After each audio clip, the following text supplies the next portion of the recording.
Hey everybody, Mark Edward Lewis here from CinemaSound.com. Today we're going to look at how to make really bad RF situations tolerable and maybe even passable. This is a recording of a psychologist talking to a group where the receiver of the wireless microphone she had on was really not able to talk or hear the transmitter, and there was a whole lot of RF hits and all kinds of other problems. You can even just see here with this waveform. Take a listen to what this is without anything done to it. But yeah, they're gonna fight. They've been fighting for weeks. That's why they're here. They came in separate cars. So it's not that I'm avoiding his feelings. I'm acknowledging his feelings. Right? Useless. And in any other way, you're dead meat. How do we solve this? Well, there's a whole bunch of superpower plugins you could go buy and all those kinds of things, or you could just use Adobe Audition, which has some superpower of its own. Let me share with you what I did. So here I've got a host of plugins that you could see here: parametric equalizer, multiband compressor, another parametric EQ, a denoise. Now I've done two different versions of this, and I want to show you both. Each sort of has its own helpful way of doing things. Here's what this sounds like now with this all put together. But they usually fight when they leave the session anyway. yeah, they're gonna fight. Before the session. They've been fighting for weeks. Yeah. That's why they're here. They came in separate cars. Yeah. So it's not that I'm avoiding his feelings. And without, once again. But yeah, they're gonna fight. Useless. Now here's a different version of the way I did it. Here, let me turn this on. There's a lot of plugins here, so I got to only have one of these play at a time, otherwise it won't play very well. But They usually fight when they leave the session anyway. yeah, they're gonna fight. Before the session. They've been fighting for weeks. Yeah. That's why they're here. They came in separate cars. Yeah. So one has a lot of edge, and another one is sort of a little bit smoother, but let me show you what I've done on each one of these. So the first thing we have to do is find a way to balance the incredibly low volume of the receiver not getting the signal to the incredibly loud volume, as you can see here, of it going over.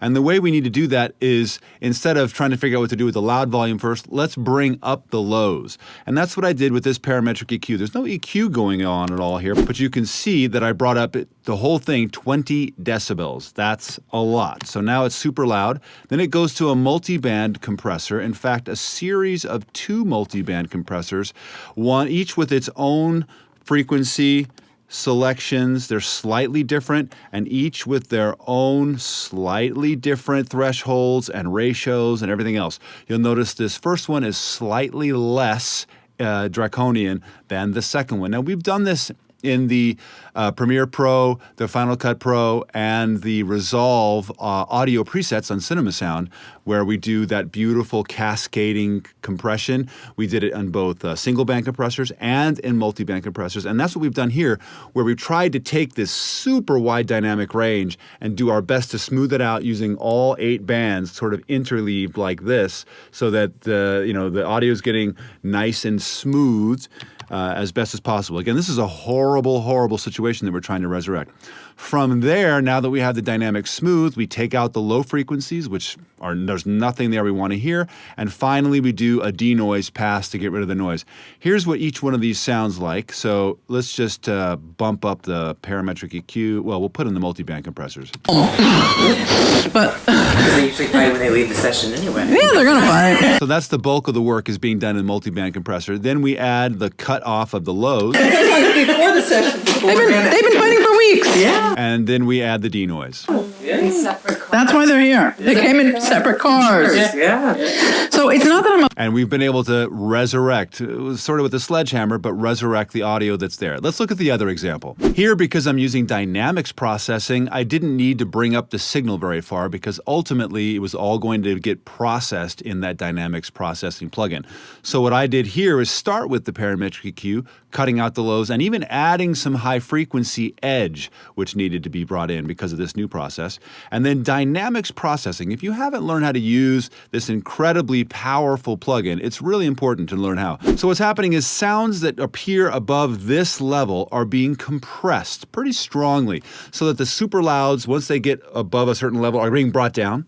And then sounds that are going below that are being processed and boosted slightly. And then as they get very, very low, for example, things where they just went below the threshold of the receiver and all kinds of RF issues, they're getting incredibly boosted. And then anything that's below a certain level, which in this case is around 55 decibels, is getting cut off or brought way, way down. So this is a really complicated process. It's basically a compressor, an expander, another expander, and a gate all happening at the same time, which is pretty cool. And then we went into the settings and kind of messed with these so that it's a little more, so there's zero attack time on the level detector and the gain processor, etc. Then we had brought in RX6, which is a little more draconian denoiser, and did a noise pass so that it knows exactly what noise to get rid of, because the dynamics processor has brought up a lot of noise floor that the multi-band compressor didn't. And then lastly, we did an overall contour of everything with a simple single-band tube-modeled compressor. But Because they usually fight when they leave the session anyway. yeah, they're gonna fight. With a very simple 2.1 or 2-to-1 ratio, kind of like what you would do with a mastering EQ. So if we look at the dynamics processing, Before the session. They've been fighting for weeks. Yeah. That's why they're here. They came in separate cars. Yeah. in fact, let's go to the top and you can see how this works. But Because they usually fight when they leave the session anyway. yeah, they're gonna fight. Being boosted down here. They've been fighting for weeks. Yeah. That's why they're here. They came in separate cars. Yeah. And you can see how much this is working, a whole lot. And then at the end of both of these, as always, on the master output, we have a hard limiter, just simply making sure that things don't go over 0. So look, this is a bad recording. This is a good recording gone badly because of the RF issues. You know, it's not perfect, but at least we've resurrected the language and so that we can understand what this lecture is all about. And you have 2 different ways, 2 different sounds, and 2 different results. Hopefully this has been valuable to you. If so, please subscribe to us here on the Cinema Sound channel and come see us at cinemasound.com. Until then, we'll see you in post. Even if it's for your stuff.